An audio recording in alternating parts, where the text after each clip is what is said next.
Hey, Grand Rising. It is Wednesday, January 21st, 2026. Cinnamon and the coffee. So, Grand Rising, cheers. So, I'm up and I'm doing this morning. I'm not doing very fast, and that's okay. I don't have to. In fact, even just for a moment this morning, I was getting ready to refill my coffee and I was like, oh, my stomach hurts. And then I sneezed and coughed, and then it kind of stopped hurting. So, and my pooping has been off. Not that it's been off, it's just a different color. Look, I talk about things that people don't want to hear.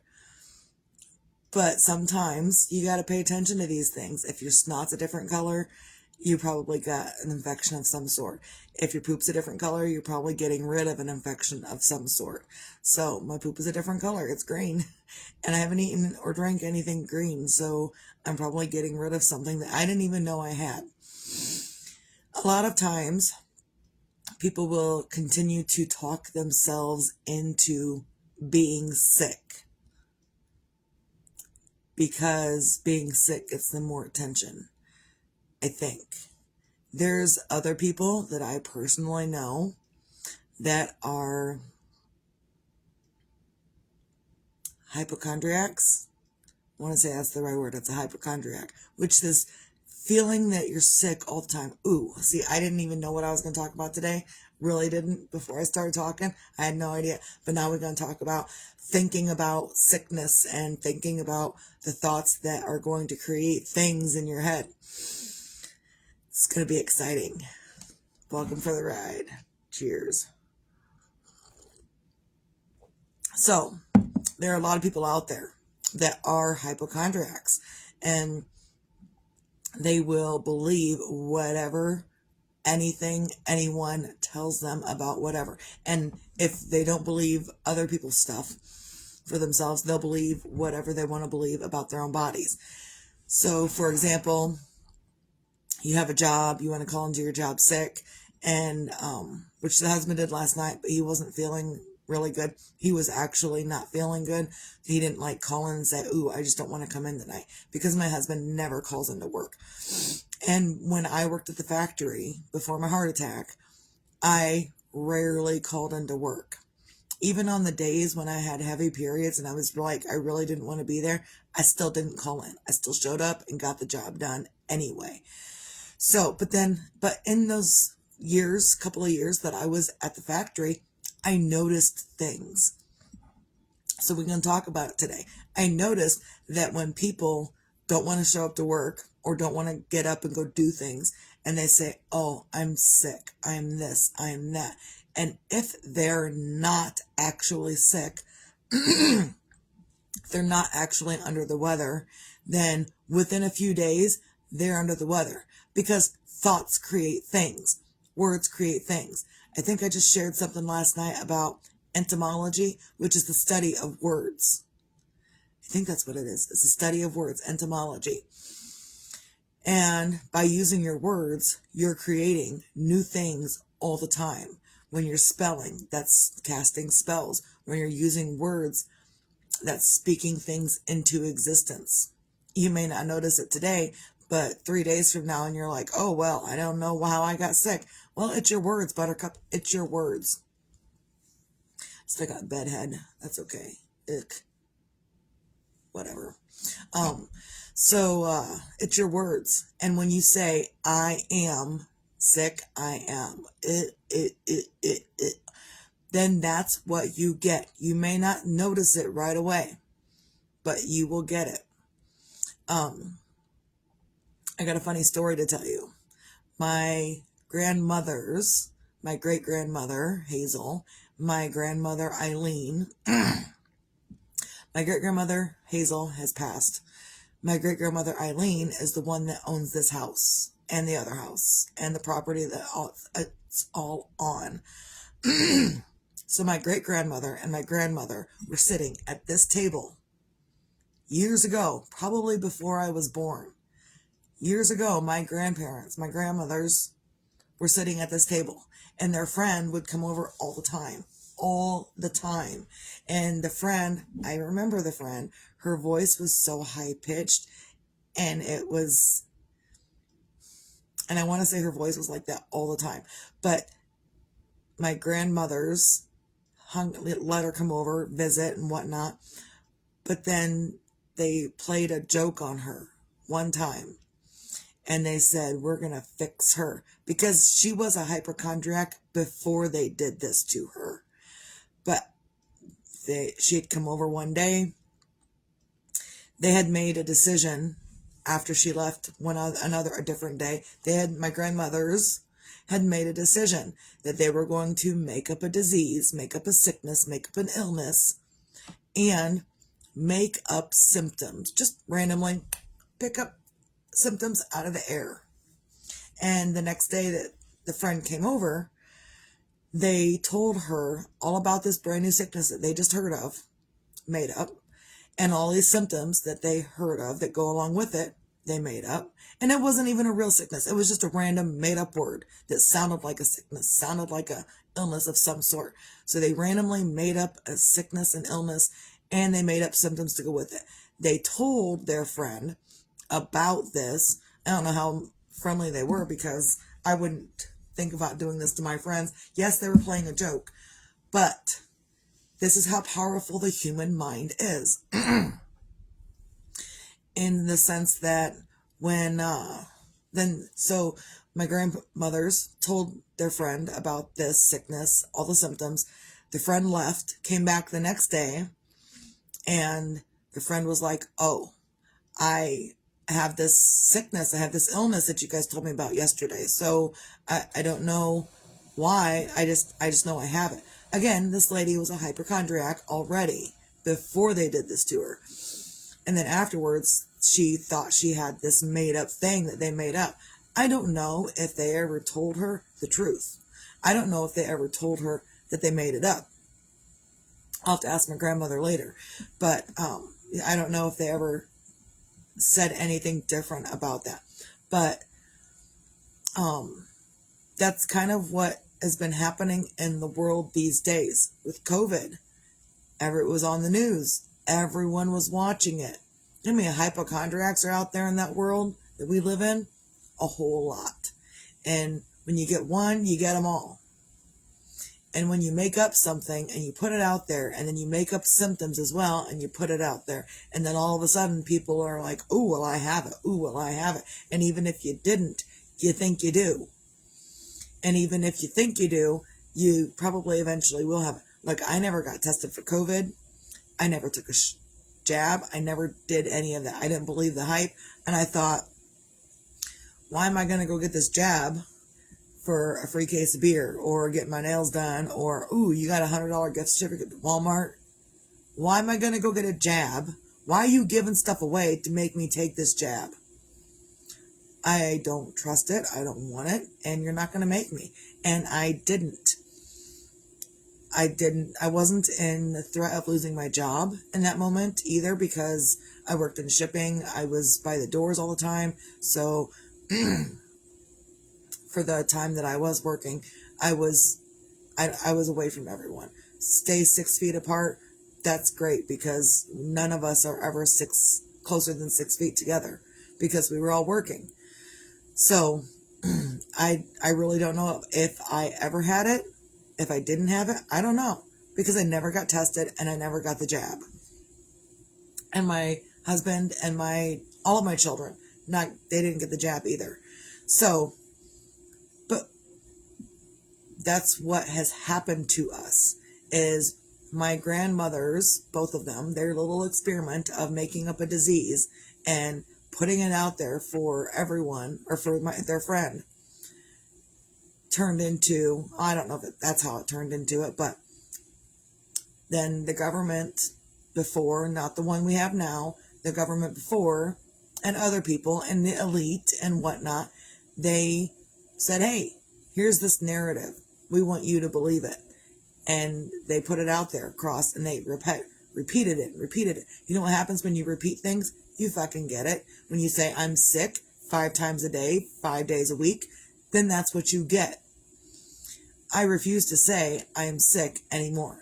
Am I under the weather? Am I not feeling good? Can I do something for myself? Yeah, I can. Look, I'm up every day, whether I'm sick or not. If I'm sneezing extra much, then I take a break from baking.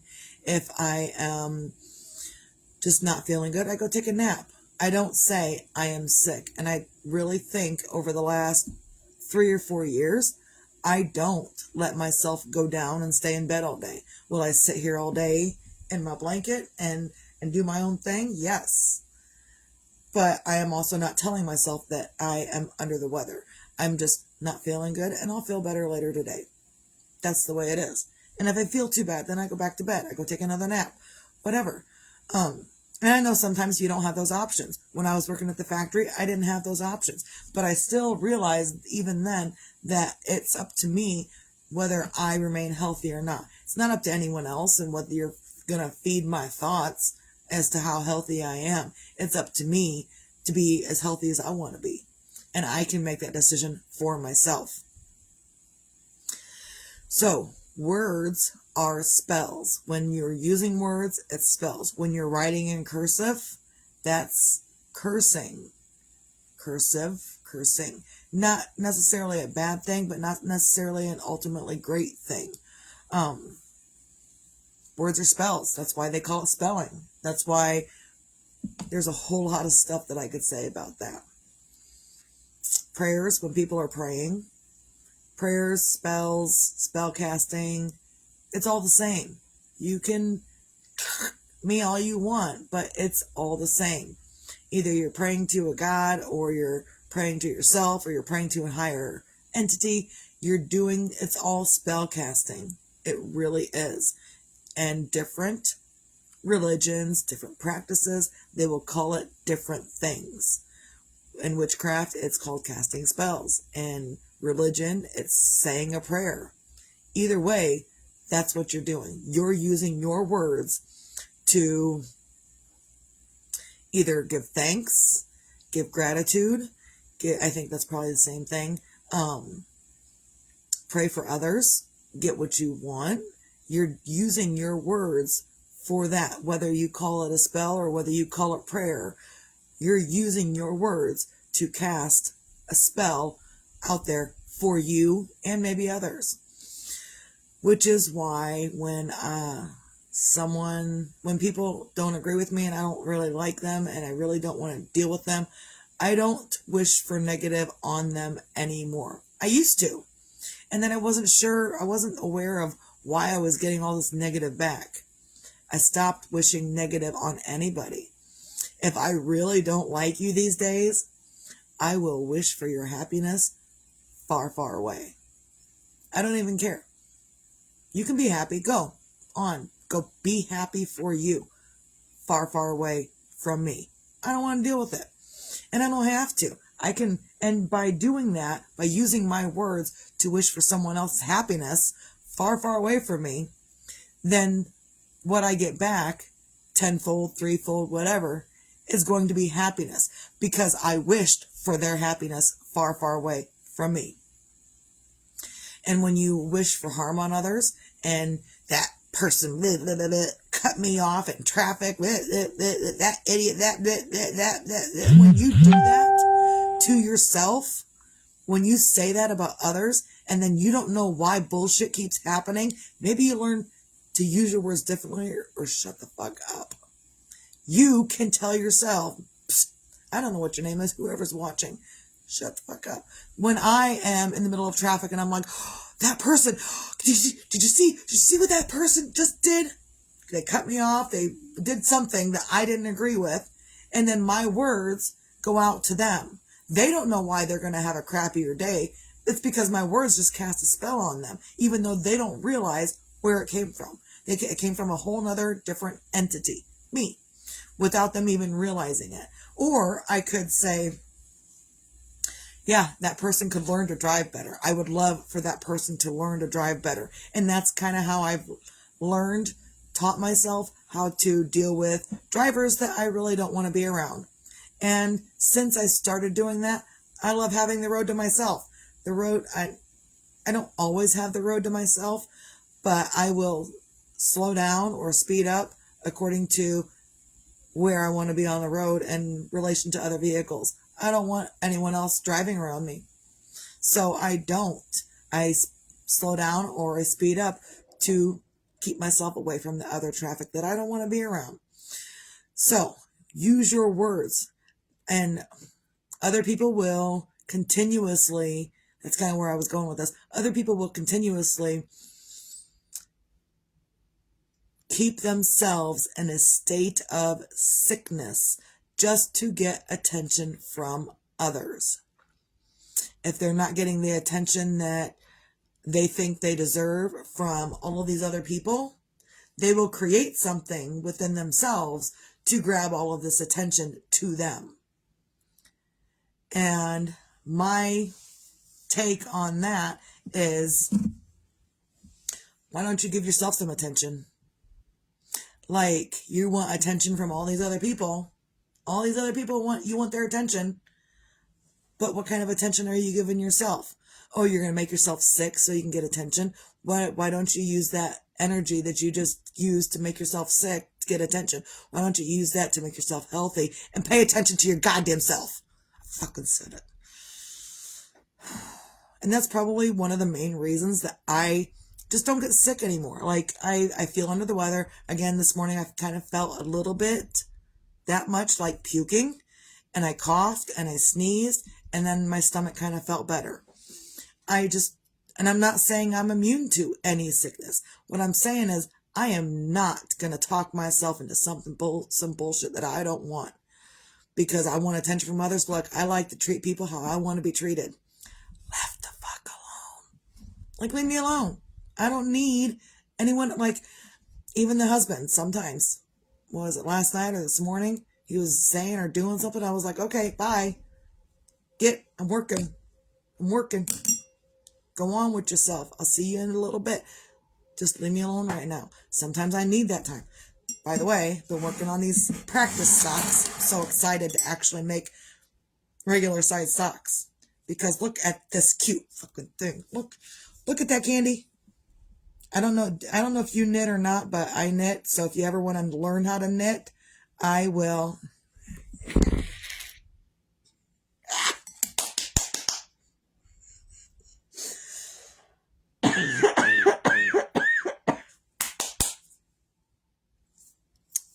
That's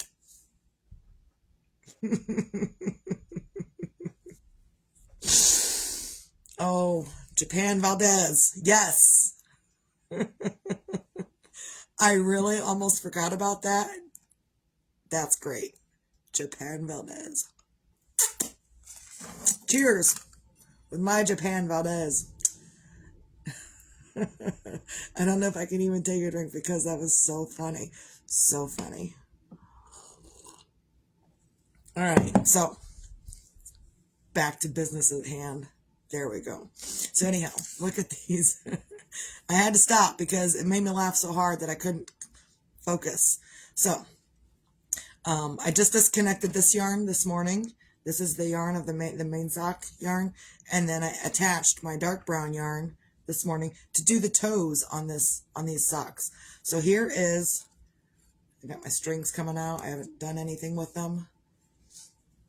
Here is the sock. And again, it's all whopper job because it's been a minute since I've knitted anything. But that's why they're practice socks. That's why I didn't do a whole lot with them. So I've got the top. I've got the main color. I was going to do the entire heel. Like, this is part of the heel too. And that, I was going to do it all in brown. But I did not. So it's only got this little itty bitty swatch of brown right there. Whatever, they're practice socks. But now I'm on to the toes of the socks, which are also going to be dark brown. So I think they're going to be fabulous. And I can't wait to upsize it to my size. So that's what I'm working on this morning. Japan Valdez. That's... oh, geez. So, use your words. Even if they're the wrong words, it's fine. Sometimes... there's been a couple things with the kids that they've mixed up their words, and it's only like a thing between me and each particular kid. The one was with my youngest, Tristan. he couldn't say turn signal, so he said turn sniggle. He was 5, so we laughed hysterically. Yeah, I would love to hang out too. Maybe when it's warmer, we can hang out. I like knitting and crocheting outside. So someday, even when I have my shop open outside, you can come sit and hang with me at my shop, and we'll sit and knit and talk together, because hardly anyone stops by. And that's okay. They don't have to. And 3 people at my shop during the summer is like, it's a whole day's worth of work. Three customers will probably provide me a whole day's worth of pay. So I don't have to be busy except with knitting and whatever I want to do. So, what was I saying? Just use your words differently. Oh, so he was 5, and he said turn sniggle, and we laughed about it forever. And I'd say, okay, I'm driving. We got to stop because I'm driving. So, the more I laugh, the more you're chuckling over there. I know you're thinking about the word sniggle. And the more you're chuckling, the more I'm laughing. And even if you don't say it, I know you're thinking about it. So we got to stop so Mom can concentrate on driving. So, but that didn't stop him from snickering at the word sniggle. Or turn sniggle.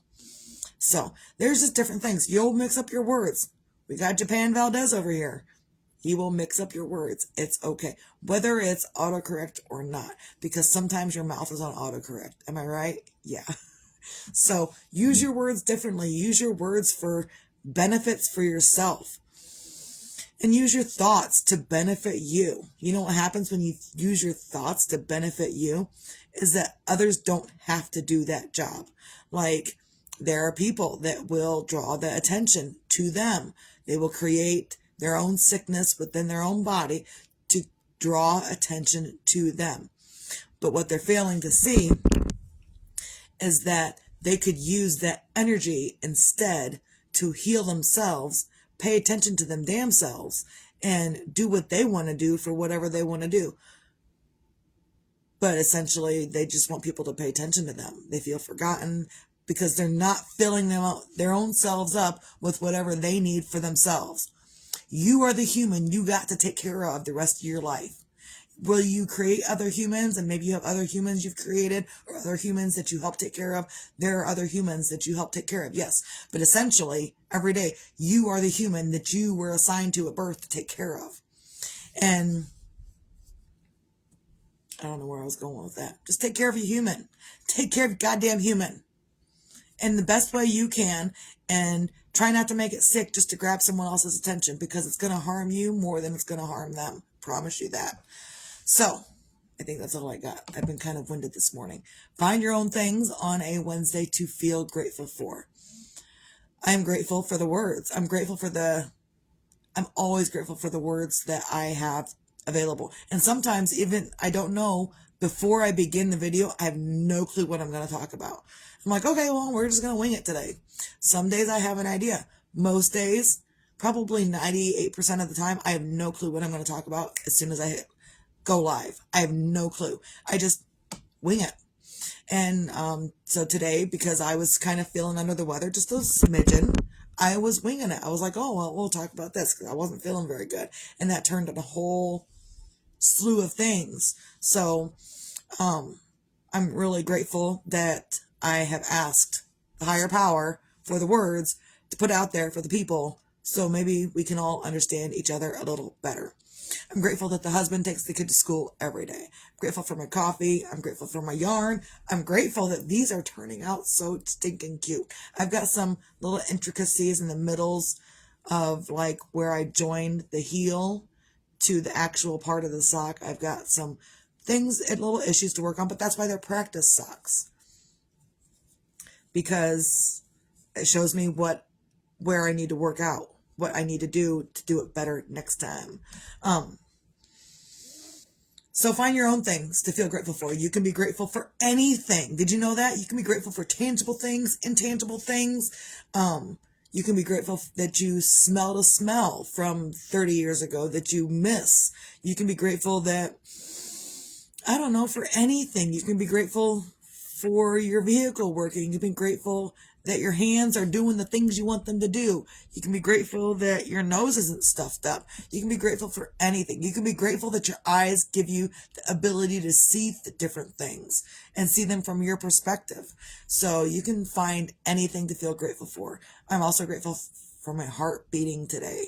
I'm not always grateful for that, but today I am. So I'm grateful that my heart's beating. I'm grateful I'm up and doing and having the inspiration to put out there for the others. And I'm not always inspirational. There's probably 3 or 4 times daily since November 7th that I'm crying. And even this morning, I kind of went, covered up with my blanket, started my video. I'm just mad because he's dead. I'm mad. And no matter what, I'm going to be mad.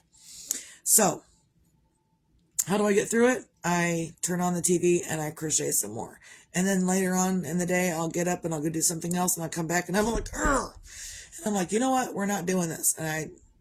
But that's what I have to do to get through what I'm doing. And it's important also for me to feel grateful that I've learned to show my emotions. This is something else I read earlier. I thought I was almost done. Surprise. So something else that I posted earlier, either today or yesterday, was that,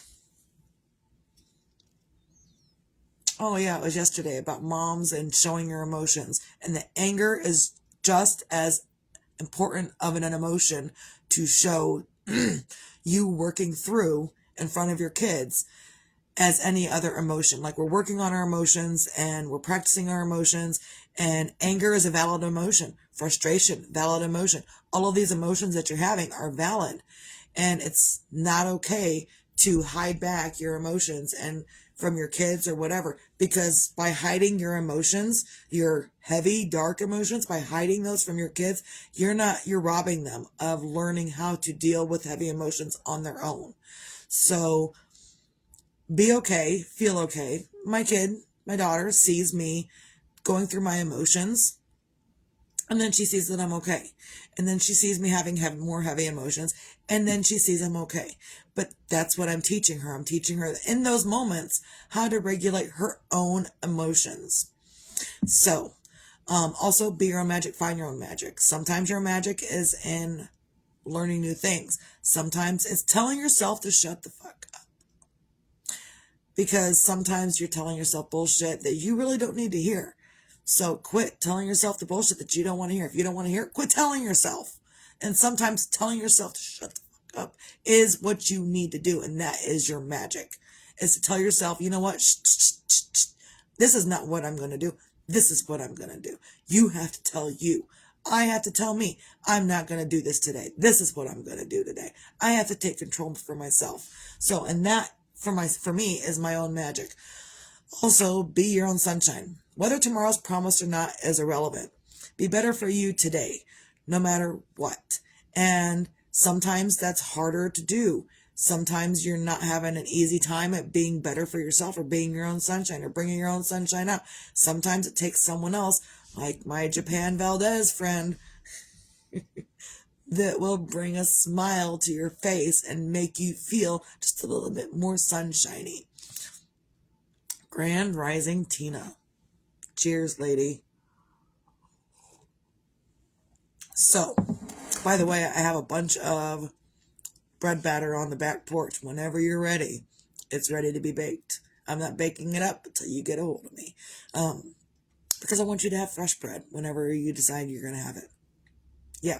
So, that's all I got, I think. Pretty sure. Find your things to feel grateful for. Be your own magic. Find your own magic and be your own sunshine. Whether tomorrow's promised or not. Sometimes you gotta tell yourself, shut the fuck up, in order to get past whatever it is you need to get past. And you gotta give yourself that attention that you're craving from others. That's all I got. Everyone have a great day. Misty out.